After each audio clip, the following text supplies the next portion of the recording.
Os engarrafamentos viraram rotina na vida do aracajuano nos últimos anos. E a cada dia que passa, a sensação é que eles só pioram. São inúmeros automóveis nas vias, quantidade a se perder de vista. Aliás, nesse ponto, Aracaju, a capital do menor estado do país, figurou no cenário nacional nos últimos anos. Segundo o especialista Ricardo Mascarello, na última década, o número de automóveis em Aracaju cresceu muito acima da média nacional. Comparando com a cidade de São Paulo, por exemplo, maior capital do país, o crescimento percentual dos números de automóveis e motocicletas em Aracaju superam os da capital paulista. Segundo dados dos departamentos estaduais de trânsito dos dois estados, de janeiro de 2018 a janeiro de 2017, o número de motos em São Paulo cresceu em 70%, enquanto em Aracaju o índice foi de 125%.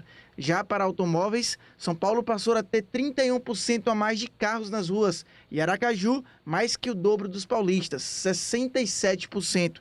Na prática, isso se resume ao enforcamento das vias urbanas, cada vez mais sentido pelos condutores. Eu acho que Aracaju está crescendo muito e está ficando muito pequeno para os carros. Pistas estreitas, onde é muito carro, a demanda é muito grande mesmo. Um problema que cresce feito uma bola de neve. Se a malha viária não cresce, as vias não alargam, elas estão já construídas. E eu tenho mais veículos entrando no trânsito, cada vez mais emperra. Nesse mesmo período, o número de passageiros do transporte público caiu em 20%, segundo dados do Sindicato das Empresas de Ônibus que atuam em Aracaju.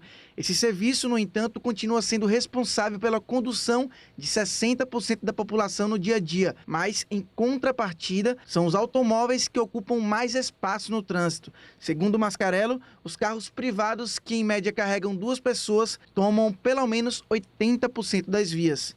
Então veja essa relação.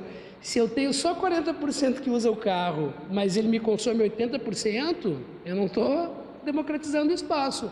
Eu estou privilegiando 40% e os outros 60% estão usando 20% da via.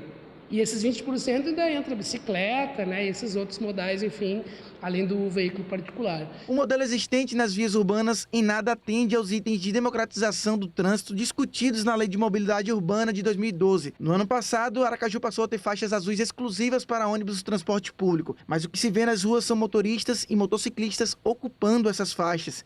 Esse tipo de falta de educação no trânsito é apontado como um dos agravantes para os engarrafamentos urbanos. É a questão cultural, né? É a questão de educação mesmo, que as pessoas não dão vez ao outro, param aquela parada rapidinha onde não deve parar. Isso faz com que o trânsito fique lento e muitas vezes até parado. Para Mascarello, há medidas simples que poderiam minimizar o caos no trânsito, como proibir definitivamente o estacionamento em vias da capital e entender a necessidade de algumas comunidades. Se, por exemplo, as pessoas usam mais bicicleta para trabalhar, se fazem longos caminhos a pé ou se precisam de um transporte rápido em sua rotina diária. Se a gente pega a malha viária de Aracaju, entende origem e destino, demanda, prioriza algumas vias para transporte público, essa aqui para botar uma ciclorrota e essa aqui eu vou aumentar uma calçada para o pedestre, eu vou ter um ganho compatível à minha utilização. Então eu estou democratizando porque eu estou trabalhando com uma readequação geométrica e de transporte com um determinado público que existe. É preciso projetos que saiam da mesa, que façam a diferença para quem mais precisa.